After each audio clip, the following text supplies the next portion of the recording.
Pemirsa, kini saatnya kita menuju ke kantor BNPB untuk mengikuti perkembangan data terbaru penanganan COVID-19 di tanah air. Dengan bagaimana kita bersama-sama mengimplementasi adaptasi yang baru, adaptasi perubahan yang baru, kebiasaan yang baru di dalam kaitan untuk tetap bisa berproduktif namun aman dari COVID-19. Saudara, kita ketahui bahwa di sektor perkantoran, saat ini kegiatan sudah mulai berjalan kembali. Kita berharap bahwa ini akan berjalan tidak lagi kembali seperti paradigma normal sebelumnya, namun kita rubah, tetap waspada, agar bagaimanapun juga kegiatan yang kita laksanakan bukan hanya produktif, tetapi juga aman dari penularan COVID-19. Oleh karena itu, kita mulai melihat sekarang aktivitas dimulai dan kami sudah memberikan beberapa pedoman terkait dengan bagaimana melaksanakan kegiatan-kegiatan di kantor. Sejak berangkat dari rumah, kita sudah menyampaikan agar tetap menjalankan protokol kesehatan, menggunakan masker, menjaga jarak, dan mencuci tangan. Di dalam perjalanan menuju ke kantor, khususnya yang menggunakan transportasi umum, kita sudah membagi dan menginginkan bahwa kegiatan kantor dilaksanakan dengan 2 gelombang masuk kantor. Ini ditujukan agar tidak terjadi penumpukan di sarana transportasi umum. Kita membagi 2 gelombang masuk kantor, yang gelombang pertama dilaksanakan di pagi hari pada pukul 7.30 dan gelombang yang kedua di siang hari 10.30. Ini dimaksudkan untuk memastikan bahwa ketersediaan kapasitas sarana transportasi massal bisa memberikan ruang untuk kemudian physical distancing atau menjaga jarak tidak terlalu ketat bisa dilaksanakan dengan baik. Kemudian kita juga mengingatkan bahwa sepanjang perjalanan di transportasi massal, di kereta misalnya atau di bus, tetap menggunakan masker dan diupayakan untuk tidak mengadakan pembicaraan sama sekali, apalagi makan dan minum. Karena ini menjadi berisiko dan sangat berisiko untuk terjadinya penularan. Saudara-saudara, kasus konfirmasi positif tanpa gejala atau asimptomatis ini akan bisa menjadi sumber penularan. Oleh karena itu, menggunakan masker, menjaga jarak, diupayakan untuk tidak berbicara selama berada di kendaraan umum, tidak makan dan tidak minum, ini menjadi penting. Kemudian yang kedua, aktivitas di kantor. Kita berupaya untuk memastikan bahwa hanya yang sehat saja yang diperbolehkan bekerja dari kantor. Artinya untuk yang memiliki keluhan fisik sebaiknya tidak usah bekerja dari kantor, bekerjalah dari rumah. Kemudian selama di kantor perhatikan betul-betul fasilitas umum yang digunakan bersama. Misalnya lift, atau tangga, atau tempat-tempat yang lain, batasi kapasitasnya. Karena ini akan menjadi sumber penularan yang tidak kita sadari. Kemudian yang kedua, manakala kemudian akan dilakukan pertemuan secara fisik di kantor, entah untuk evaluasi harian atau rapat yang mengundang orang lain di kantor, pastikan bahwa hanya dihadiri oleh orang-orang yang sedang tidak sakit. Kemudian pastikan kapasitas ruang itu betul-betul bisa menjamin untuk menjaga jarak, physical distancing. Dibatasi presentasi hanya dilakukan yang betul-betul penting saja.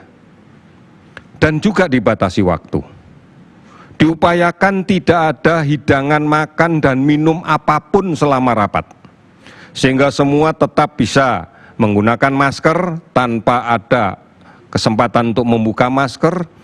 Hilangkan kebiasaan untuk menyajikan minuman, makanan di ruang rapat. Oleh karena itu betul-betul direncanakan dengan baik agar rapat bisa berjalan efektif, efisien, dan singkat. Karena kita tidak menginginkan ruang rapat yang pada umumnya terbatas dan kemudian sirkulasinya tertutup menjadi tempat hanya untuk sekedar ngobrol. Oleh karena itu, disiplin dengan jam rapat menjadi penting dan diupayakan tidak lebih dari setengah jam. Karena ini menjadi hal yang penting. Manakala topiknya cukup banyak, maka bagi rapat menjadi beberapa kali kegiatan. Agar tidak kemudian kita menyiapkan makanan, minuman di ruang rapat yang sangat memungkinkan untuk semua orang membuka masker, berbicara ke sana kemari, yang kemudian memberikan ruang bagi kemungkinan terjadinya penularan apabila salah satu peserta rapat itu adalah orang yang terkonfirmasi positif namun tanpa gejala. Ingat, kajian yang terakhir dilakukan bahwa mikrodroplet, droplet yang kecil, itu bisa berada di udara relatif lebih lama. Oleh karena itu, kalau akan mempersiapkan pertemuan di dalam kantor, yang pertama pastikan ruangan memiliki kapasitas hanya untuk kemampuan menjaga jarak dengan baik. Jika peserta harus banyak, maka sebagian biarlah mengikuti secara online melalui daring. Kemudian yang kedua, pastikan sirkulasi ruang pertemuan itu berjalan dengan baik. Kemudian batasi kegiatan rapat dan bicarakan hal yang menjadi pokok di dalam kegiatan rapat. Upayakan tidak memberikan sajian makanan dan minuman dalam bentuk apapun, karena ini memberikan ruang bagi peserta rapat untuk kemudian membuka masker, berbicara, dan sebagainya. Sehingga betul-betul kita bisa kendalikan. Manakala pembicara harus melepas maskernya, maka upayakan silahkan melepas masker tetapi tidak bergerak mendekati peserta rapat yang lain, tetap pada tempatnya. Ini menjadi penting dan upayakan kebersihan dari ruang rapat senantiasa bisa dijaga dengan baik. Saudara-saudara, kita harus memahami betul tentang hal-hal ini. Karena kemudian kita pun juga harus betul-betul teliti dalam melaksanakan kegiatan kita agar kita terbebas dari COVID selama kita bekerja. Ingat, sesampai di rumah ada keluarga kita yang rentan, ada anak-anak kita yang masih kecil, ada orang tua kita yang sudah lanjut, atau saudara-saudara kita dengan penyakit-penyakit penyerta kronis lainnya. Mereka akan terdampak dan bisa fatal akibatnya. Saudara, hari ini saya akan kembali menyampaikan data kinerja kesehatan. Hari ini kita telah melakukan pemeriksaan spesimen sebanyak 20.504 spesimen, sehingga total spesimen yang kita periksa adalah 1.221.518. Kasus positif yang konfirmasi positif yang kita temukan sebanyak 1.639, sehingga totalnya menjadi 86.521 spesimen. Kalau kita lihat sebarannya, maka DKI Jakarta hari ini melaporkan kasus baru sebanyak 313 dan sembuh 326.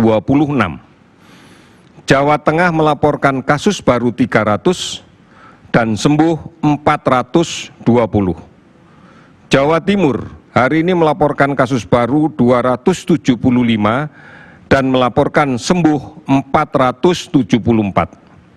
Sulawesi Selatan hari ini melaporkan 158 kasus baru dan 519 sembuh. Kalimantan Selatan 109 kasus baru, 30 sembuh. Kalimantan Tengah 75 kasus baru, 74 sembuh. Bali 55 kasus baru dan 119 sembuh. Saudara-saudara, provinsi yang melaporkan penambahan kasus di bawah 10 ada 15 provinsi. Dan 5 provinsi melaporkan tidak ada penambahan kasus baru sama sekali, di antaranya adalah Bangka Belitung, Jambi, Kalimantan Barat, Kalimantan Utara, dan Nusa Tenggara Timur. Kasus sembuh yang kita laporkan hari ini adalah 2.193 133, sehingga total sembuh menjadi 45.401. Meninggal 127 orang sehingga total menjadi 4.143. 464 kabupaten kota yang sudah terdampak di 34 provinsi dan kita masih melakukan pengawasan terhadap kasus suspek sebanyak 37.505 orang. Saudara-saudara, mari pahami bahwa proses penularan masih terus terjadi. Oleh karena itu, patuhi protokol kesehatan, patuhi. Gunakan masker, jaga jarak, dan kemudian cuci tangan dengan menggunakan sabun. Pada bagian akhir ini, mari kita lihat bersama bagaimana ketentuan-ketentuan yang harus kita perhatikan manakala kita akan melaksanakan kegiatan pertemuan di kantor, baik rapat internal ataupun rapat yang harus menghadirkan orang luar. Perhatikan betul bahwa tips pertemuan yang aman ini dijadikan pedoman agar kita terbebas dari kemungkinan penularan. Mari kita ikuti bersama.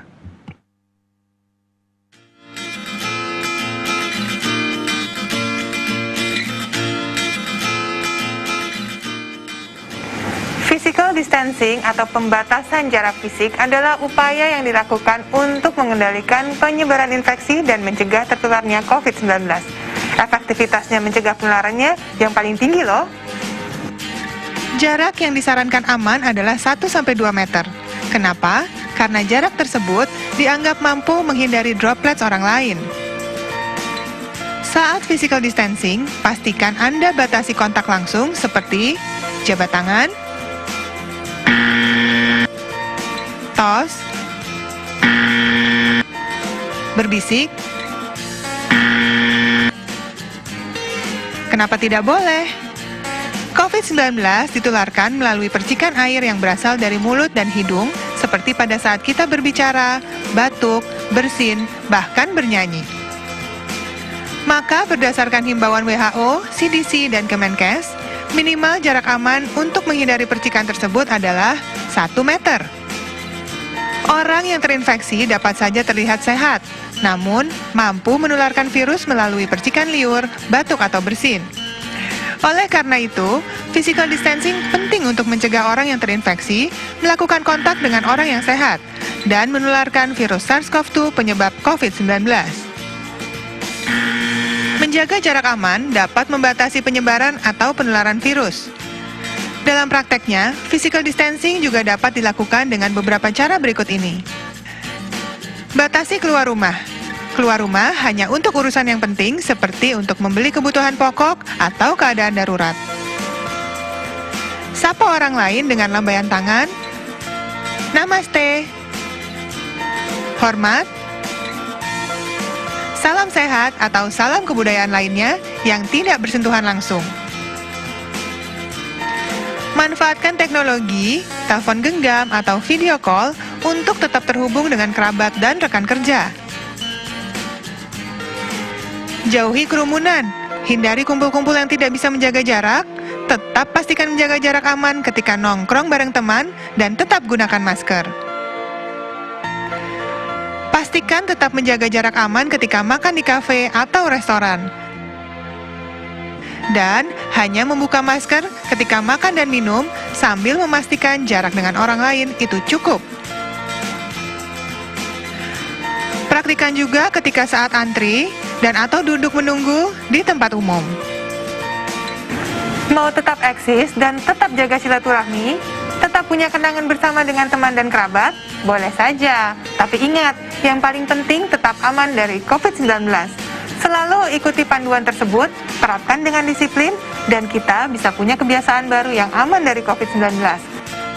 Tips foto-foto bersama teman atau saudara atau kerabat dekat. Pertama, gunakan masker. Kedua, jaga jarak aman. Ketiga, jaga kebersihan smartphone. Keempat, pemilihan lensa wide atau ultra wide pada smartphone. Kelima, Jangan langsung menyentuh wajah setelah memegang smartphone. Physical distancing sangat efektif mencegah penularan, disertai dengan upaya pencegahan lainnya seperti selalu menggunakan masker dengan baik dan benar, rajin mencuci tangan dengan air mengalir dan sabun minimal 20 detik. Kita bisa tetap produktif dan aman COVID-19, tapi tetap bisa jaga silaturahmi dengan sehat dan aman. Salam sehat dari saya.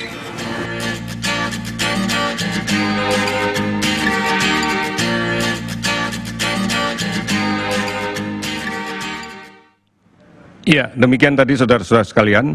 Kita berharap bahwa video ini bisa dijadikan acuan bagi kita. Paling tidak kita harus saling mengingatkan. Karena kebersamaan menjadi penting di dalam kaitan penanggulangan COVID-19 ini. Kita akan pasti laksanakan dengan penuh disiplin, tanpa terputus, dan selalu bersama-sama. Kita pasti bisa. Terima kasih, selamat sore.